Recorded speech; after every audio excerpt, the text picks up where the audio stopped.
محمد قلبي وروحي فداك سيدي ليت عيني ترى. الحمد لله رب العالمين، وأشهد أن لا إله إلا الله وحده لا شريك له، وأشهد أن سيدنا وحبيبنا ومولانا محمدا عبده ورسوله ومصطفاه، أرسله الله رحمة للعالمين ومنارا للسالكين وحجة على العباد أجمعين، صلوات ربي وسلامه عليه وعلى آله وأصحابه أجمعين.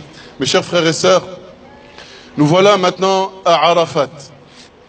Arafat, cette plaine que vous connaissez, où on se rend chaque 9e jour du mois de Dhul Hijjah afin d'accomplir le Hajj.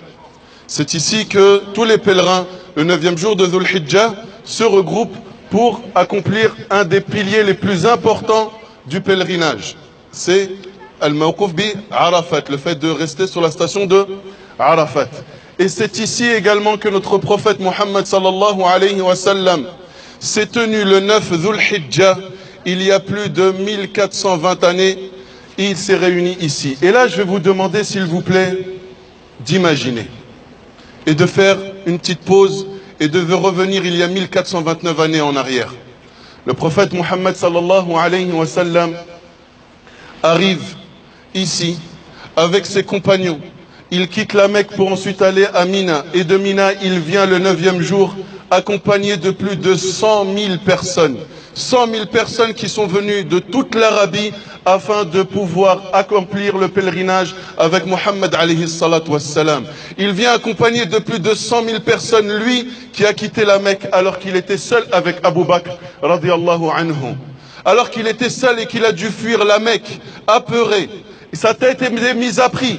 Quelques années plus tard, 10 ans plus tard, il revient et plus de 100 000 personnes sont prêts à donner leur vie, à leur donner leurs biens, à donner tout ce qu'ils possèdent pour amour, pour le prophète alayhi salatu wassalam. Imaginez tous ces hommes et ces femmes en train de traverser tous ces endroits. Imaginez Bilal qui traverse cette plaine qui sont noircies par la chaleur, noircies par le soleil de Mecca, ce même soleil sous lequel Bilal radiallahu anhu a été éprouvé. Bilal qui était sous la chaleur, la canicule de Mecca, mise à l'épreuve de sa foi, alors qu'il était allongé sur le sol, brûlant, et qu'on lui mettait un rocher lourd sur sa poitrine afin qu'il renie son islam et qu'il insulte le prophète alayhi salatu wassalam.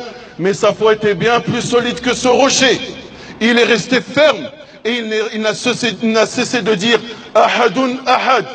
Il est unique, jusqu'à ce qu'Allah le délivre. Et regardez-le maintenant, il marche avec fierté. Regardez le prix des sacrifices. Regardez la récompense du sacrifice. Regardez la récompense de rester ferme et attaché à sa religion.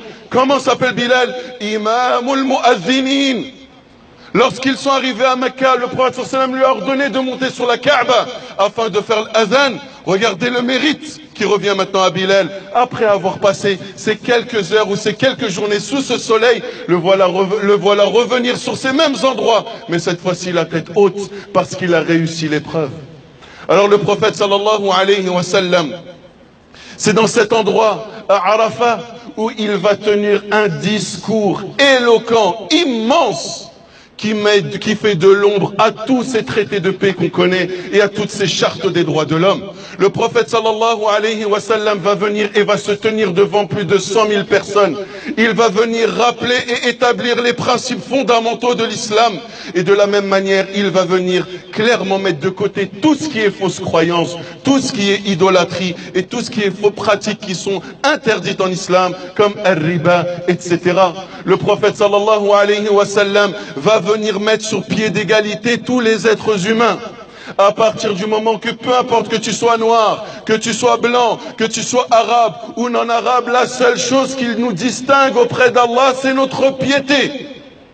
Si tu es croyant et tu crains Allah tabaraka wa ta'ala, te voilà supérieur et voilà la manière dont tu te distingues devant ton Seigneur, de par ta piété, de par ta croyance. Le prophète sallallahu alayhi wa sallam va aussi mettre un point le fait de s'occuper correctement des femmes, de leur donner leurs droits et rappeler les devoirs que les hommes ont envers elles et les devoirs qu'elles ont envers les hommes.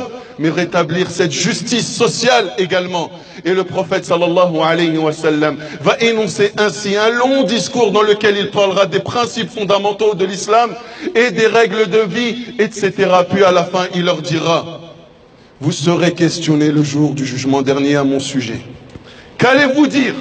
Et là ils disent: nous témoignons, ya Rasulallah, que tu as transmis le message, que tu t'es acquitté de ta mission et que tu as été loyal et que tu nous as conseillé. Et là le prophète sallallahu alayhi wa sallam va monter son doigt vers le ciel et va le rapporter à 3 reprises sur eux, et il dira: Allahumma fashhad, oh Allah, sois témoin, oh Allah, sois témoin, oh Allah, sois témoin. Puis il quittera ensuite cet endroit-là pour venir ici au pied de cette montagne et rester de longues heures en invocation, alayhi salatu wassalam.